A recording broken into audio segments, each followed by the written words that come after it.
guys of Minnesota sports flowing in their veins. Mackey and Judd on Score North and ScoreNorth.com. Obviously, super concerned about that. Big blow for us. I did like the way we started the second for sure. Again, we left a lot of work to be done, so everything had to fall perfectly for us.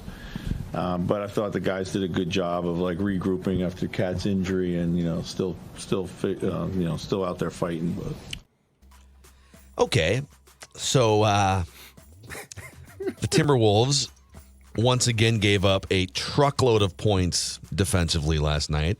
They gave up 142 points to the Wizards in regulation after giving up, 137 to the Warriors at home on Sunday. So they're averaging giving up 140 points per game their last two. This, by the way, is Mackey and Judd, daily Minnesota sports entertainment, therapy, speculation, whatever you need from us. And then after the game, so Cat has to be helped off the court, can't put pressure on his right leg. They are optimistic it's not a super bad injury, but MRI results coming today. It's a calf strain at minimum. We'll see what happens. Then Jalen Noel after the game was asked about what's up with your defense, not just you, but the whole team. And he said, yeah, we just have to start taking it more seriously. So we're 21 games into the season. We're just not taking defense seriously, apparently. And then Austin Rivers, who's tried to fill the leadership void, he comments on the Timberwolves Instagram post of the graphic of the final score and says, usually not one for this, but stay with us. We know we don't look good right now. It's been tough, to be honest, tough to play in and tough to watch, but it will turn around for us. Straight up, stay with it. So Cat's out. You got Austin Rivers trying to fill the leadership void, begging fans, please stay with us. What do you make of this? Kyle and I broke a lot of this down on Flagrant Howls yesterday, and I'll give you my take on this. I'm just curious, Judd, what is your current thought on the state of the Timberwolves? We are now 21 games in. They are 10-11, so it's not a train wreck, and yet it feels like it is going off the tracks, which is an interesting feeling. If you were to describe to me all that has gone on through 21 games around the Wolves, but you did not show me their record at this point, I would say they've won about 6 games. So I understand what God bless him, Austin Rivers is trying to do and say. I get all that. But well beyond a guy who is a role player, who has some veteran leadership skills, it feels like we are at an absolute critical stage here where decisions have to be made by everybody about what this season is going to be. It really feels like, and I think it's fair now, with how they have played at times, which has been absolutely brutal. It appeared for a while that win streak might help them, but ultimately now the last, 3 games have been disasters, starting with the second half in Charlotte. It feels like this has the potential to go off the tracks completely. I don't like the response from the players. Poor Chris Finch there looks like he just got hit by a train in DC. Yeah. So I am exceedingly concerned that this thing could go really south because it already feels like it's tracking that way. And here's my question. So everyone needs to get together and decide what they want to do and what the intention here is, but who's going to stop this? Because it can't be role players. It can't be. You've got clear-cut what should be stars. And my God, it'd be one thing if it just wasn't sort of working on the court, but the vibe was good. But right now, what do you think feels good about this team? Where do you look at the positive and say, yeah, but, I can see this or that? Yeah, I'll even kind of tweak your question because I asked Kyle on Flagrant Howls yesterday. I said, what are they great at? You can go through even the Warriors are off to a weird start. They've gotten it together recently, but look at the best teams in the NBA the last couple of years, and you can pretty much, in the fourth quarter, what the Suns are going to do when everyone's healthy. It's going to be Chris Paul coming off a curl, elbow jumpers, Devin Booker doing Devin Booker things. The Warriors are going to run Clay and Steph off screens, and those guys are going to shoot threes, and then Andrew Wiggins and Draymond know exactly what they're going to be doing, sort of filling the gaps, right? And you could go through a list of 6 or 7 other teams. And again, it's only been 21 games, so I wouldn't expect them to be perfectly gelled chemistry-wise. And they did show you some amazing flashes leading up through the Pacers win last week when it looked like everything was finally coming together, and then inexplicable lack of energy and focus against the Charlotte Hornets. Yep. A couple nights later, one of the worst teams in the NBA, also injury depleted. How do they go from what you saw against the Pacers to what you've seen the last 3 games? And I get that there's been some injuries, like Jay McDaniels has been out, Jordan McLaughlin's been out. But those shouldn't derail you to the point. Those are role players. Those are good role players, but those guys being out shouldn't be the difference between what you saw against the Pacers and what you've seen the last couple of games where they just can't get a stop for 2.5 hours. Mm-hmm. And so I keep going back to like when things are going haywire in a game or like a series of losses, what is the thing that you can really hang your hat on? For this team on paper, based on having Gobert and then another 7-footer in Towns and some of the length they've had, sprinkled in throughout with Jaden McDaniel. Again, there's some injuries here, but it should be rebounding, rim protection, size. Like they should be imposing their size on teams. Yeah. And they're not even they haven't even really figured out how to do that yet through 21 games. In fact, Chris Finch kind of said it after the Warriors loss. He said, our identity right now is super inconsistent, very Jekyll and Hyde. We're not as physical or as tough as I'd like for us to be. I think that's something we have to try and find. Why aren't you physical and tough? Like, I know that Gobert is not exactly, Bill Laimbeer in the late 80s in terms of toughness, but I just feel like they should have something by this point that they can just kind of lean on and be like, okay, all right. We know that these things work. And it just feels so scatterbrained. It just feels like a bunch of guys trying to play hero ball half the time once they get into these ruts. Yes. So the chemistry feels weird still, I guess, is my main point here. And I think that's where the problems start, though. I think to delve into what might be the most important thing about this team, the psyche, it doesn't forget the fact that the on-court product does not look consistent and does not appear to have an identity, which it, by the way, should. Let's just get into the mentality, the psyche of this team. Let's get into the fact that it looks, from the way they play, it looks like they don't like each other. It looks like everyone's like, well, this was my role, and now you want to do this. I mean, I expected something from Cat that so far in the games I've attended and watched on TV, I haven't seen. I thought Cat would embrace the ability to go outside, and I thought Cat would love that role. But you watch Cat play, and it looks like at times he's very confused about who he should be now. And it's like, hold on, dude, you got Gobert there, and he's made some nice passes to him. But I'm saying overall, watch Cat play. Then watch D'Lo play. D'Lo's has made no adjustments or concessions. D'Lo is going to play his style of basketball.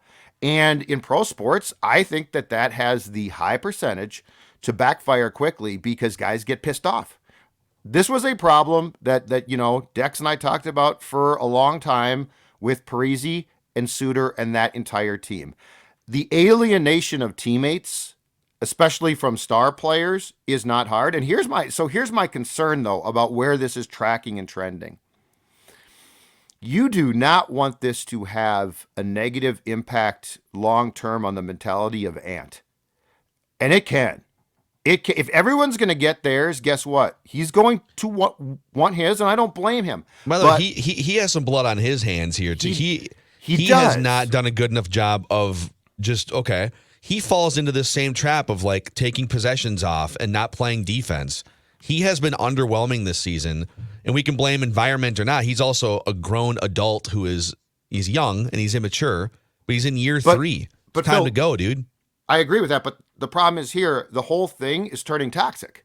So it's Ant, it's Gobert, it's Cat, it's D'Lo, it's the entire you have role players who are new here trying to save the day. And I will point to this. Last year, like him or not, Patrick Beverley never came in when things started to go wrong and said, okay, you know what? Now I'm stepping up. He just stepped up. People who step up, step up. They don't announce their intention. Well, now Taurean Prince is watching more film with guys. Okay, that's too late. So this whole thing of I'm going to help out, stay with us. It feels like it's turning toxic off the court And that's what would really concern me. Well, it's funny you brought this up. So this is Dane. This is again after the Warriors game. So this is a couple days ago. So Dane Moore with an Austin Rivers quote when asked about how the Wolves team can add more physicality and find their identity.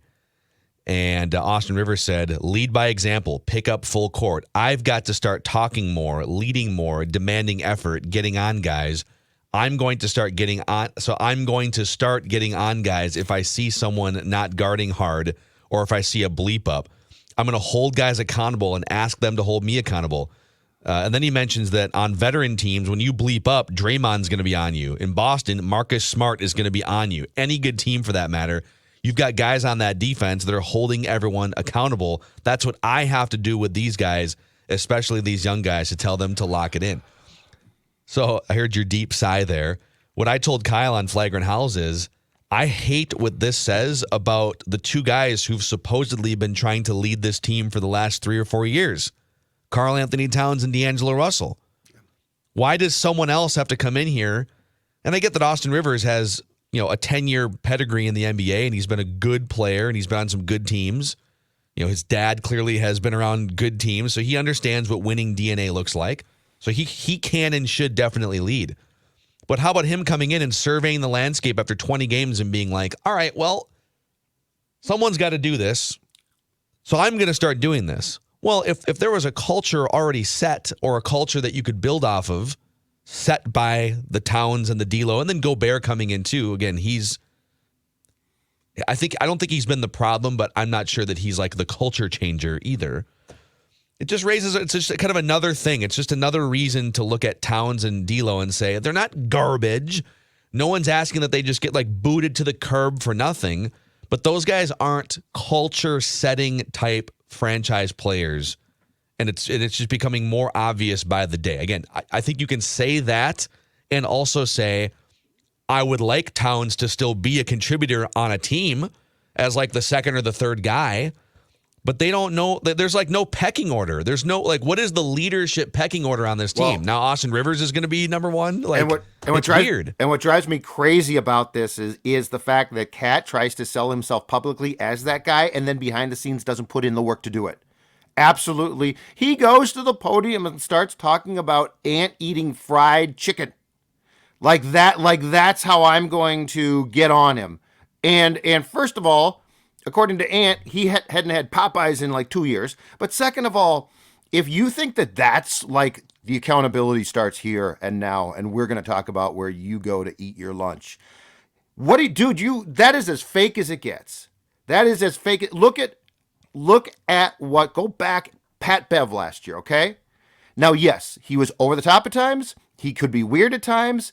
But you know what he had? He had the ability for instant accountability. And he played enough where he could do it.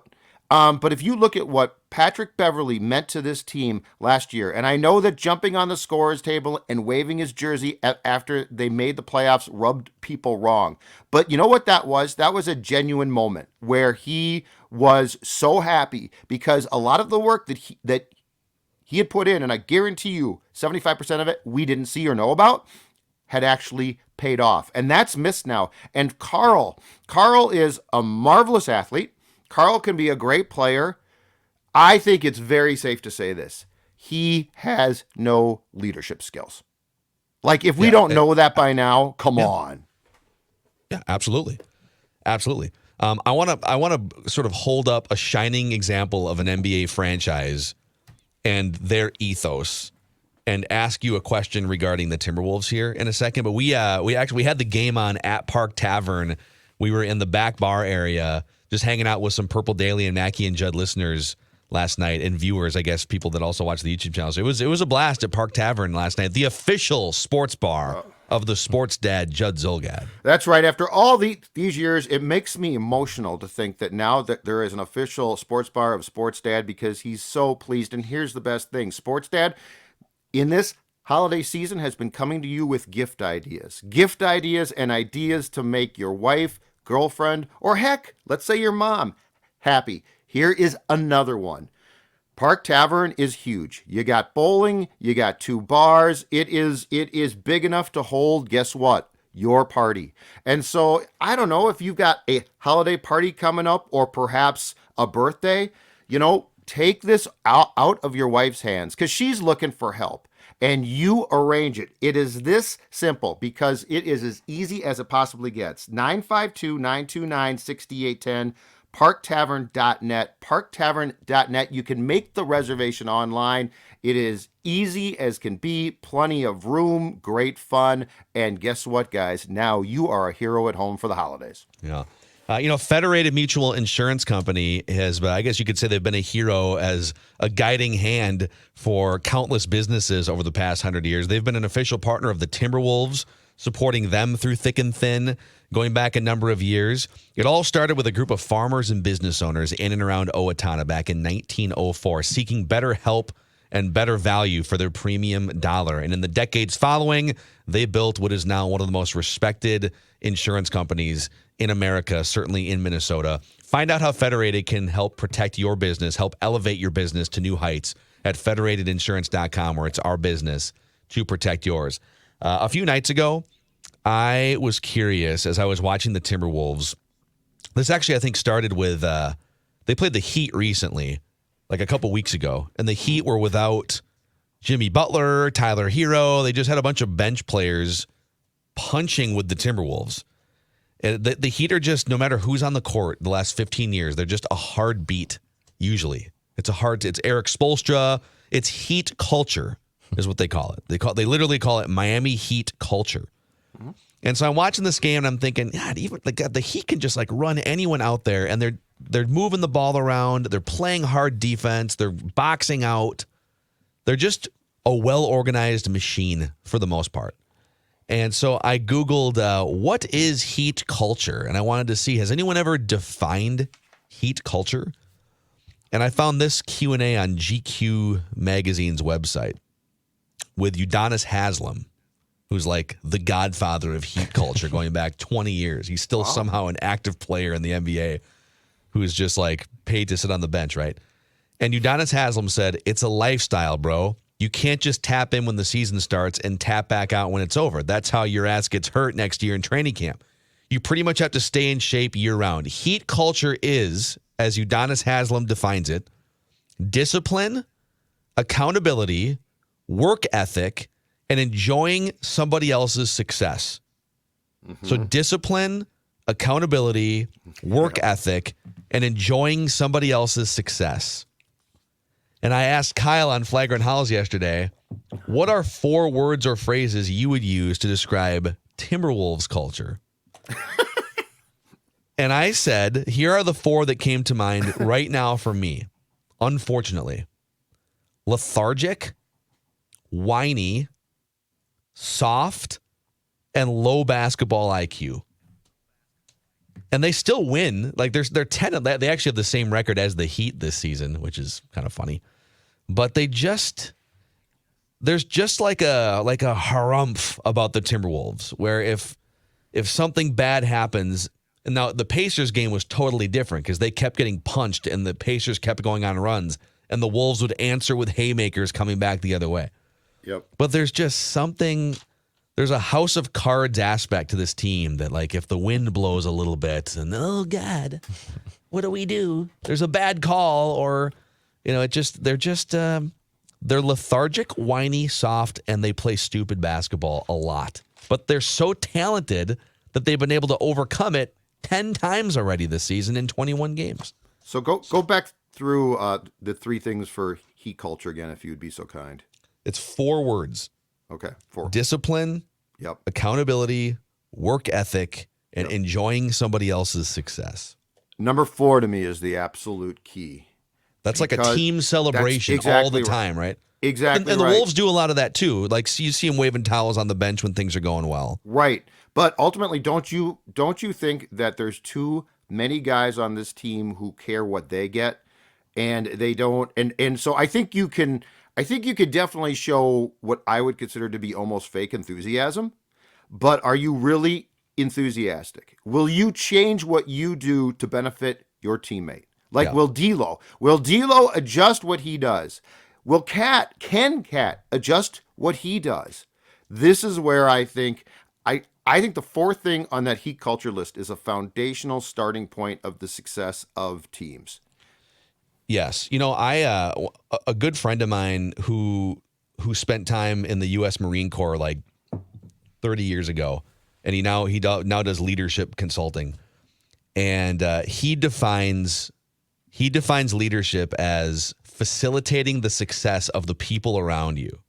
Mm-hmm. So how can you be someone that helps open things up for the team, takes down barriers, or makes someone else's job easier for them to do, or whatever it may be? And it oftentimes feels like the Wolves are trying to facilitate the success of themselves first. It's not that they're rooting against each other, but I'm going to facilitate the success of me. And Ant is very guilty of this.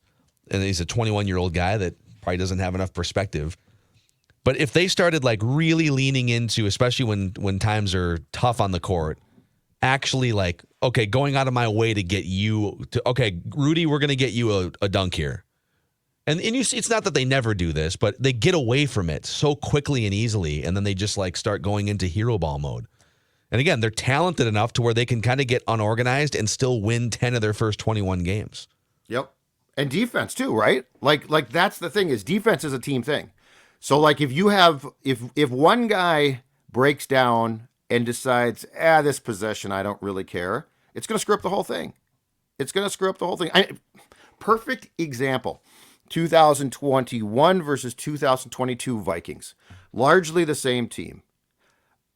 They didn't win close games last year. They are now ordinarily winning those games. Why? Largely because it's a team. And I'll give him credit too. Justin Jefferson appears genuinely happy for teammates. Like there's never a time where you see he'll get mad if Kirk doesn't see him or something, but there's never a time where you're like, oh, there he goes again. Justin Jefferson's being selfish, right? Yeah. Like what's the difference among if we had to list the 5 differences between why this largely the same Vikings team is so much improved? I think culture and chemistry is absolutely huge. Yep. They're an unlikable bunch. Like it's not fun watching them. I've been to 2 games now in person, and both of them have just not been that fun to watch. Obviously, like when the Warriors are making all their shots and they're being the Golden State Warriors, where they basically just don't miss and they're so connected and everything works. It's fun to watch that team be successful, Golden State that is. But then it also goes back to the Wolves of like, all right, there's players on this team. This is not the Wolves from 6 years ago or even 3 years ago where you're running out Josh Okogie and Jarrett Culver for meaningful minutes. Like, this is a team that has some legit stars, but they have no continuity and no direction. And it's frustrating because Wolves fans, I know, want this to be a thing. Of course they want it. They want to prove that last year wasn't a fluke. But also, and it stinks that guys like Towns and Ant and mostly D'Lo, I'll probably put Cat and D'Lo more in this bin, haven't like stepped up as the leaders. But it's also, we have now multiple examples of Patrick Beverley, Kyle Anderson, Austin Rivers. I know Jimmy Butler went to the extreme of all extremes to point this out. But I just listed 4 guys. 4 guys who have come in here as external factors, and I've just kind of looked around and being like, what's going on here? And that's no longer just, yes, I would love for Kat and D'Lo to step up and be adults and have that leadership, but that's a trend. You have 4 dudes who have been around the block more than a few times, and they have recognized that there is a problem here. Why is this happening here?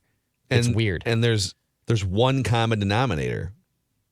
D'Lo has been a common denominator for a few of those, but there's one actual common denominator that goes back to all of those, like back to the Jimmy Butler era. Yes. Well, and don't forget, too, that Cat is the guy that continually steps up and says, I'm the guy. This is my team. So, like, D'Lo's a weird dude, but I don't think that he's trying to present this front of, I'm the guy. Cat is. Here, 2 other things off that with the Cat. So, the first one, he gets up, he says a lot of the right things, and I think that sort of shields him from even more public criticism because, like, he's gone through some stuff in his personal life, and so I don't think fans like hate him. I think his welcome has worn a little more thin just because he is the common denominator among a lot of just sort of mediocre to bad to unlikable Timberwolves teams. But what I want to know is, okay, when you get up there and talk about needing to be great, not good, but great, and talking about keeping your body in shape better if you're Ant, and like all the things that he preaches, is he at practice the one that's running practice basically? Right. Is he like, because let's go back 20, 25 years. And I know there's probably a lot of people that listen to our show or watch our show now that maybe weren't around as much for the Kevin Garnett era. But you want to know how many times from 19, so KG really came into his own like year 2, year 3. So call it 96, 97 through, well, let's give him the first 4 years to be like immature 18 through 22-year-old. But once he became adult NBA player, 23 through age 31 or 32. How many times did a veteran come in the offseason, an Austin Rivers type or a Pat Beverly type in the late 90s, early 2000s and say, all right, I'm going to step up and lead this team because there's a dearth of leadership here. Right. That would have been laughable because guess whose team it was? It was Kevin's team. And at practice, almost to a fault, he was literally punching teammates that weren't falling in line with the work and the grind needed. Ask Rick Rickert and Wally Zerbiak what it's like getting a Kevin Garnett right cross, 7'8" wingspan or whatever it is. So you're going to say all the things publicly, but who behind the scenes? And ultimately, if it's not Cat, then they need someone. It's not. I don't think it's Gobert, but Gobert will pull guys aside. But who is running practice? And I'm not talking about Finch. Jimmy Butler was running practice. Kevin Garnett was running practice. Dwayne Wade, Heat culture. Dwayne Wade, Udonis Haslem, and he is a role player, but, godfather of Heat culture.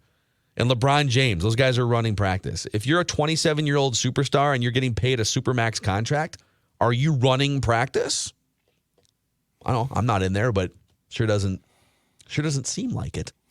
I think D'Lo too. Yeah, but with Cat, I think that Cat enjoys the whole I'm the guy, it's my team, blah, blah, blah. But I think it's very safe to say he doesn't pay that off because it takes hard work. It takes being a dog, right? Like Cat is a pretty passive dude. And I think it takes being a dog. It takes being tough. It takes being, you have to be wired a certain way.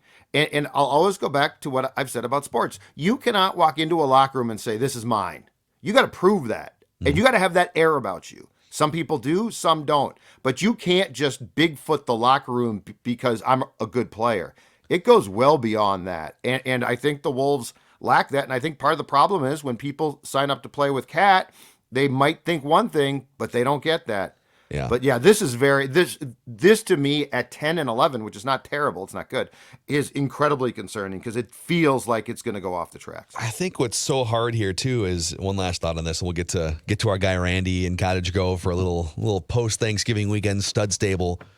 But I think what's frustrating and hard is I know for a fact I know what happens when we do these segments and we start ripping on Cat, and you get a bunch of people that Cat's not the problem. He's putting up these numbers and whatever. And that's the conundrum, is that he is a very good player. He's one of the best shooters in the entire league. But he's also read between the lines here. The things that guys are complaining about, effort from the coach down to the role players. They're complaining about effort. They're complaining about some chemistry related things. They're complaining about accountability, teammates holding each other accountable. These are leadership things that are bleeding into the play on the court, right? So I think you could acknowledge that yes, there's a couple good individual performing players here, but you need the whole thing to gel and for everyone to be all in and playing hard, and they don't have that straw that stirs the drink behind the scenes. So anyhow, all right, we're gonna take a breather and we're gonna talk to our friend, the biggest Vikings fan we know, who's probably fired up after a long weekend of celebrating the Vikings win on Thanksgiving. Mackey and Judd.